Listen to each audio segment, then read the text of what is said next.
So in this video we're going to be looking through the Championship and League One, as lots of points have been won, lots of points have been taken away. There's been some drama at Pride Park, and there's been some crazy late goals in League One to take victories and secure draws. So we're going to get into that within this video. We're going to start off looking through League One, and then we'll switch over to the Championship towards the back end of this video. So shall we get into it? Now, if you haven't done so already, make sure you hit that subscribe button. We try to keep up with everything in League One and the Championship over the course of this season. There's a playlist on my channel, EFL League One, previews, reviews, and the same for the Championship. Go and check them out if you've missed any weeks to hear my take as the season has gone on. Now, we're going to start off with League One. We're going to look at Crawley versus Bolton.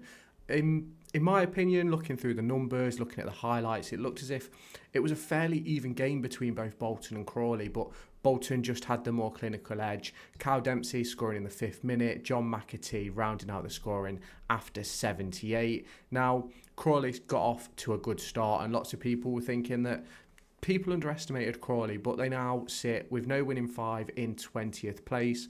Bolton Wanderers are up to 14th after back-to-back wins. Now, they always had a difficult start, 3 straight losses. Ian Evatt was coming under a bit of scrutiny and a lot of pressure from former Bolton players and managers, but he has now found a way to get some results at Bolton Wanderers. Obviously, it was about a couple of weeks away from it being the time where Derby County really caught form last season in League One, and obviously once you can pick up those runs, so long as you keep them going for long periods, you can find yourself well within that promotion race, although I think there's only one space available to fight for, in my personal opinion. Now let's head over to Reading and Huddersfield. Reading took a 2-1 victory in that one. Now, looking through the numbers again, looking through the highlights, Huddersfield seemed like the more dominant side in that game and created the majority of the chances. But something I speak about a lot on this channel is being able to be clinical and take your chances, and that's something which Huddersfield failed to do. Matt Pearson gave them the lead after 21 minutes, but Harvey Nibbs and Ben Elliott scored twice for Reading to take it to a 2-1 victory. Harvey Nibbs in the 30th, Ben Elliott in the 57th. Reading now find themselves in 15th place. Huddersfield are 3 losses on the trot in the league, and they slipped down to 10th. I believe at one point they were in 3rd position. It's very disappointing to see Huddersfield go backwards, but that's something they'll have to address over the course of the next few weeks. We now get on to the game at St Andrews between Birmingham and Peterborough.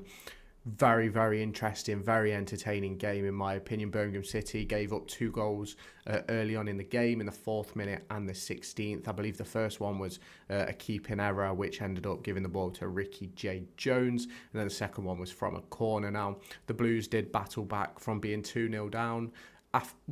And what a performance for Birmingham, and I think it's difficult to talk against Birmingham at the moment.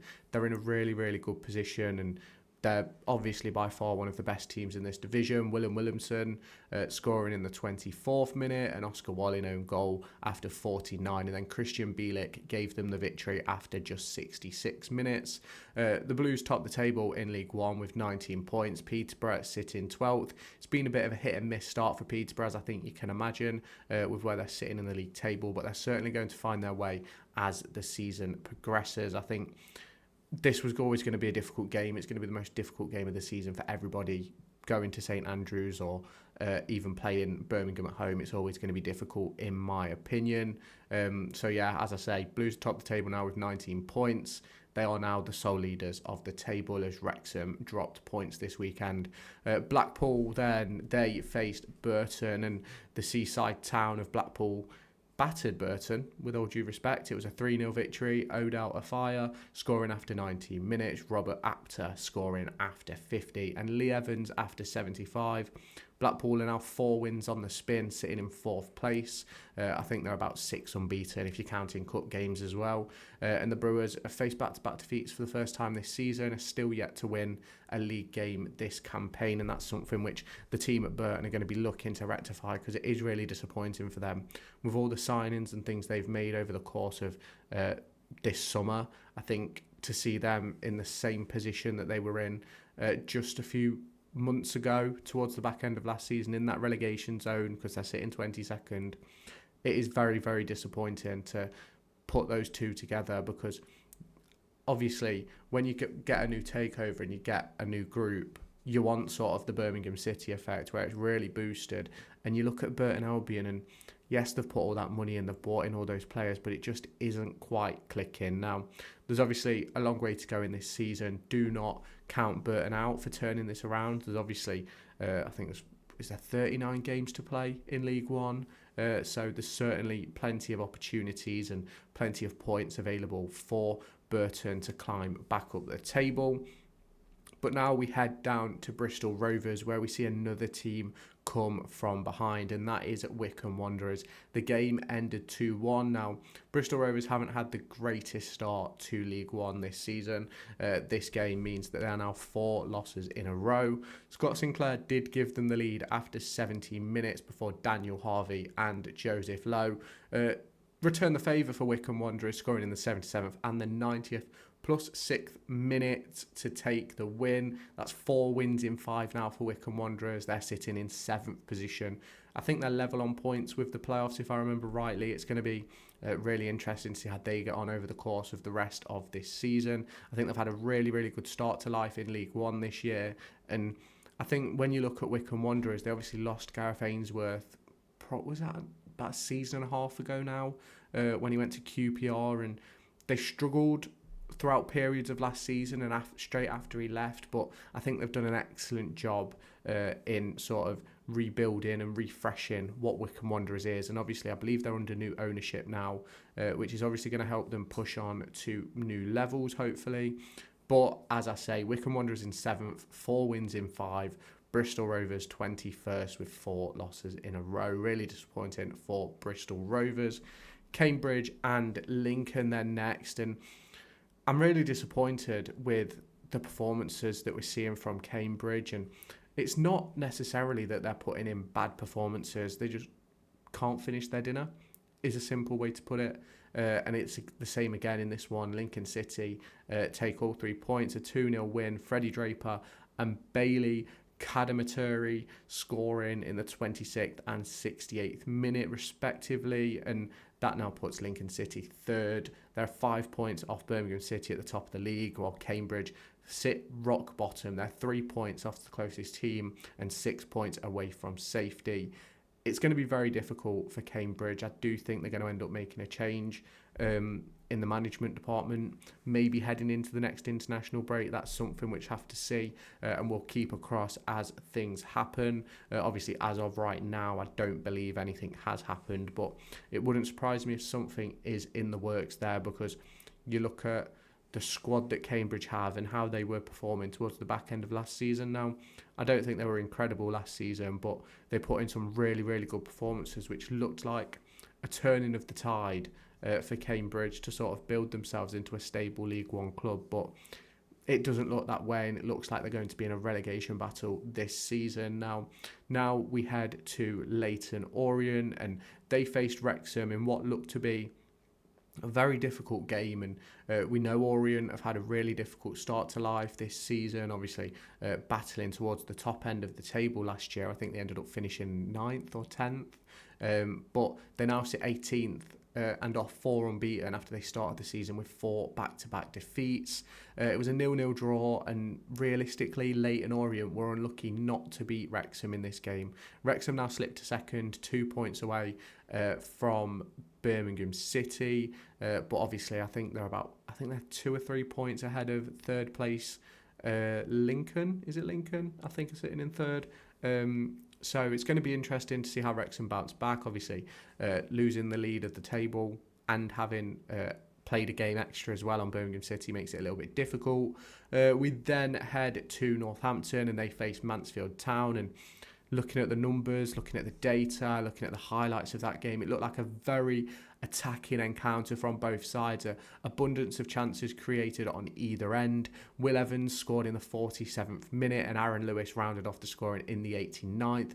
But it'd be disingenuous not to mention the Tariq Fosu penalty that was missed after just 38 minutes, which would have gave Northampton Town the lead, and it probably would have changed the complete complexion of the game. Mansfield now sit 5th after 3 back-to-back wins, while Northampton Town sits 17th with 1 win in 5. And it's disappointing for Northampton, but I'm sure they'll bounce back. Mansfield are looking like a really good team in this division, especially being one of those newly promoted teams. It'll be interesting to see how that sort of spins around over the course of the season. You obviously look at Stockport, they've started to drop off, Crawley Town as well, and that's something which we're going to look at in this video. Now, obviously, Shrewsbury, they faced up against Rotherham and they hosted Rotherham, and it's another game where Rotherham disappoint. George Lloyd scored for Shrewsbury after 22 minutes to take the lead on a Clark Harris penalty.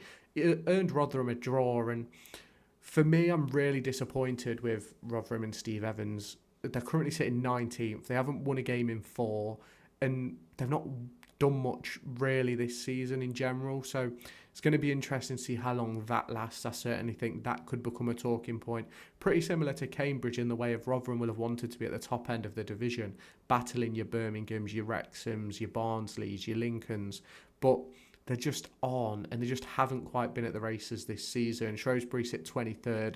They're 3 points off safety, and if Shrewsbury had won this game, I think they would have gone level on points, or just a point behind Rotherham, who are only sitting in 19th, and it's a disappointing start to the season for Rotherham and Steve Evans. Now, we head on to Stevenage, and they edge a very tight encounter, and it doesn't surprise me that this game was a tight encounter, but Charlton created nothing, and nothing of real note anyway, and that's the disappointing thing. Jordan Roberts' goal in the 6th, 7th minute for Stevenage was brilliant for them. It finds them now into 11th place, getting into that playoff picture at this early stage of the season, where Charlton have slipped now to 8th after back-to-back defeats. Nathan Jones won't be happy with back-to-back defeats, but sometimes you have to have them in the division, and it gives you an opportunity to open your eyes to what's going on in the season. So it's one of those for me where I think Charlton will learn from this. I think Stevenage could take real confidence from this one, but Charlton really need to pick it up if they want to be within that sort of top 2 battle. Obviously, it is still early days, a long way to go, but let's see what does happen. Wigan and Exeter then, they went head-to-head, and Wigan were by far the dominant side, created an abundance of chances in this one, and it's one of them for me where this is where you see the difference between those teams challenging for promotion and those teams sitting sort of mid-table towards the bottom end, because Wigan and Exeter sit 13th and 16th, and it's one of those for me where it was a real mid-table clash. Wigan creating all the chances but can't finish their dinner. Exeter not really creating a great deal. Now, as I said, Exeter sit 13th, Wigan in 16th. I'm a bit disappointed in Wigan so far this season. I expected a lot more. Obviously, losing Charlie Hughes so late on in the window would have been a disappointment, but they've got to find ways and they've got to pick up points and results, and I just don't quite think they're at the races yet. So it's going to be interesting to see how that one does develop. Now we head on to Barnsley and Stockport, and Barnsley must have felt heading into stoppage time that they had this game won. They'd been leading since the 4th minute when Adam Phillips scored a penalty, but none other than the brilliant player of Louis Barry, who, in my personal opinion, will be playing in the Championship within 18 months, popped up in the 91st minute to seal a draw for Stockport. Now, Barnsley currently sits 6th. They're 3 wins in their last 5. I think there's a draw in there as well. And Stockport are sitting in 9th with no win in 4. They've dropped off the boil a little bit, but it's just one of those where I think it'll turn itself around for them. And what a brilliant period of League One we're sitting in right now. There's so many teams up towards that top end of the division who can really make a real impact, and I think we're seeing that when you see the likes of Stockport, Mansfield, and obviously the likes of Wrexham battling it out at the top, and you've got Birmingham City, you've got the likes of Barnsley, Blackpool, Lincoln City, all fighting for that sort of promotion and the playoff positions. It's going to be really interesting to see how this one progresses over the course of the season. Let me know your thoughts down in the comments. We're going to get into the Championship now, so if you have not done so already, make sure you've hit that subscribe button and turn on that notification bell. Let me know your thoughts down in the comments, and I'll catch you in the Championship section of this video. So we are now into the Championship section of this video, and as you can imagine, it started off really well for Wayne Rooney and his Plymouth Argyle side as they really turned up the heat versus Luton Town. A 3-1 victory for them at home park was absolutely what they needed to put themselves into 15th place in the division. They now have 2 wins from their previous 4 games. Luton Town, on the other hand, they now sit 19th with 3 losses in their previous 5. The goal scorers were El Hadj, who scored after 8 minutes. Sissoko scored on 69 to make the game 2-0, but then Victor Moses started a fight back, but the fight back never came to fruition as Sissoko scored again in the 93rd minute. It's a brilliant period for Wayne Rooney. I think he's done really well so far. Obviously, not necessarily got the points on the board that they wish, but I think the opening day sort of set a standard that they didn't want to be at, and I think they've really found their way as the season is progressing. Now, we head on over to Blackburn, where it's a game where a red card killed any sort of fight, realistically, and obviously Blackburn were dominant in that second half after Varane picked up that red card after 45 minutes. Lewis Travis and Danny Bath scored after 52 and 63 respectively. Blackburn Rovers are third, one of the only unbeaten teams left in the division, and QPR sit in 17th with 1 win in 5. Now,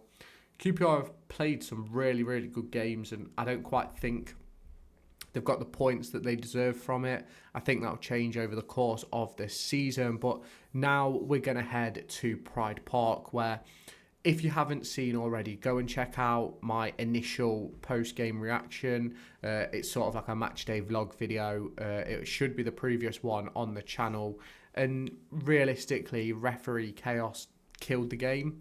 It was an absolute joke. 2 of Norwich's goals, the ball went out of play, but the ref let play go on, didn't call it. The linesman and referee weren't up to standard for the game, really, and they got booed off at half-time, got booed off at full-time. Sainz did pick up a hat-trick, something that he won't stop celebrating, obviously, because the goals were allowed.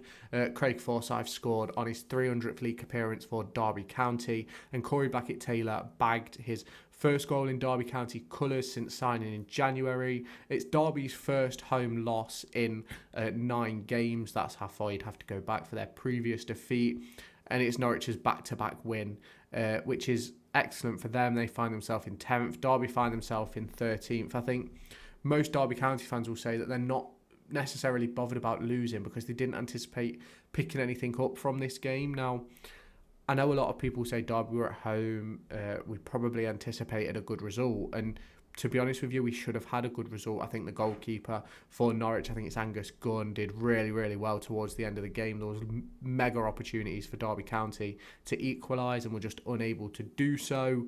But it's one of those for me where the reffing decisions sort of kill any sort of conversation you can have about it being a fair game.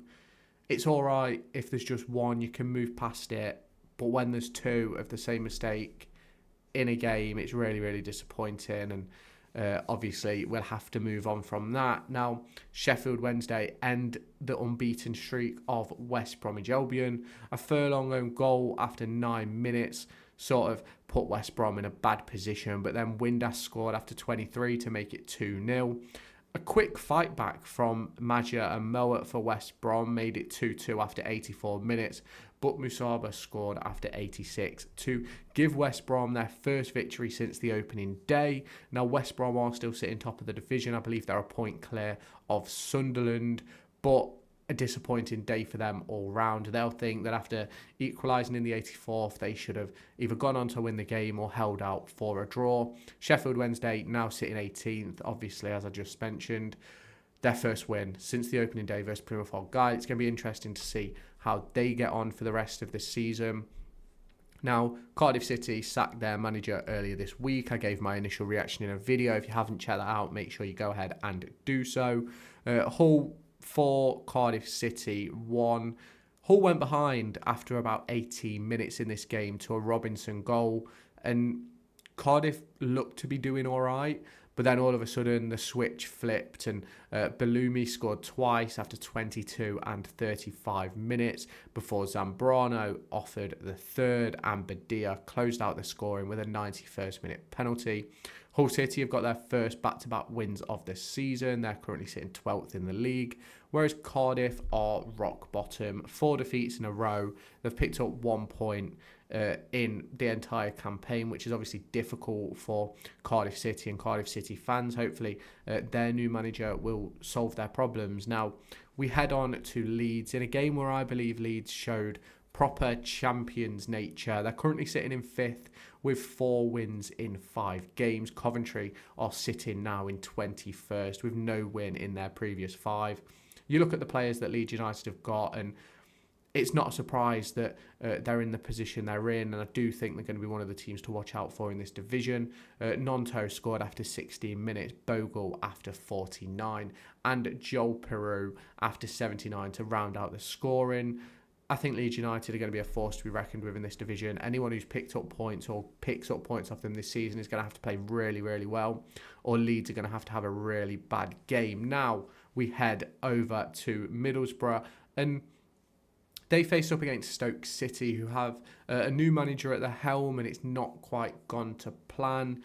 2 losses in a row for Stoke after getting rid of Schumacher, Doak and Hackney picking up the goals for Middlesbrough in the 34th and 73rd minute respectively. Borough are now sitting 9th, 2 wins, 2 draws in their last 5, whereas Stoke City have 4 defeats in their previous 5. It's going to be really interesting to see how this one progresses for Stoke, because they've made that call with Steven Schumacher, and I don't quite think they've had the upturn in form that they anticipated. Obviously, it's still early days under the new management structure, and we'll have to see how that changes over the course of the year, because there's still a long way to go this year, and realistically, are they going to sack another manager this season? We'll have to wait and see. But we stay with a team with the letter beginning M, and it's Millwall we head to now, as they played Preston North End, and Millwall absolutely battered Preston in my opinion. Honeyman scoring after 24, Essay after 38, and Langstaff after 47. A brilliant performance by Millwall, and one which they needed, in my opinion. They've struggled to score goals in recent weeks, and obviously they started the league campaign as one of the top goal scorers in the division, but they were scoring at a low frequency compared to the chances they were creating, and I think they finally got themselves back into rhythm. Story scored in the 87th minute for Preston North End, and there was a red card for a Millwall player, but I can't entirely remember who that was, so let me know down in the comments. Millwall find themselves 13th after this win. Preston North End now 22nd with no win in 4 games. Heckingbottom will be hoping that he can turn this around, but I think it's sort of a showing of the times at Preston North End and the budgets that they have available to them. We now head to Oxford as they took on Burnley, and I think Oxford did a really good job in this game. They held firm at home to take a point from Burnley. Burnley are now 4th in the Championship. They're unbeaten in their previous 4. Oxford currently sit 11th, 2 wins, 2 losses and a draw in their previous 5. They'll be hoping that they can keep this form going, both teams really, because it'll be perfect for what they're trying to do in the division. We then head down to Pompey, and they find a 0-0 draw with Sheffield United. Sheffield United are currently in 6th. They're 5 unbeaten. Pompey do sit 23rd and are yet to win a game. They've faced some really difficult opposition early doors in this season. They've faced Luton, Sunderland, Burnley, Leeds, and now Sheffield United. It's going to be really interesting to see how that one flips over the course of the year. There's a lot that Pompey have to do to be able to get themselves back into the fight. They're not that far away from safety. I think it's only a point they're away. But it's one of those, they're going to have to pick up points when they play those lesser teams, if you know what I mean. And then we head up to Watford, and it's a 2-1 win for them versus Sunderland in another game where Sunderland lack that clinical edge. Festi Ebiseli scoring his first goal in Watford colours, and Deli Bashiru rounds out the scoring in the 84th minute. But Isidore scores for Sunderland to make it 2-1. It's disappointing for Sunderland. Obviously, Sunderland now sits 2nd in the table. I think Watford are about 8th. You can correct me down in the comments. I'm not entirely sure about that one. I know Sunderland aren't that far away from the top of the table. They've had a difficult run. I think it's 2 wins in their last 3 games. Something which they'll be hoping to improve on heading into the midweek fixtures when they face up against Derby. Now, we've gone across all of League One and the Championship. Let me know your thoughts down in the comments. There's obviously, it's going to get busy just before we head into the international break. We've obviously got the Tuesday nights, Wednesday nights, and the weekend fixtures to contend with. It's going to be interesting to see how it goes for all the clubs involved. It's going to be a difficult period, and some teams may use this international break to change management and try and spruce up their squad a little bit. It's going to be a difficult period for some teams, and some teams will fly through it. So let me know your thoughts down in the comments. How do you think your team's got on in the Championship or League One this weekend? Obviously, there's a lot to go through with both divisions. So let me know your thoughts down below, and I'll catch you in my next video. Find me on TikTok, pictured here, and Twitter, pictured here. These are the places where I'll keep you all up to date with all my upcoming videos and my thoughts and feelings around the Formula 1 and football weekend.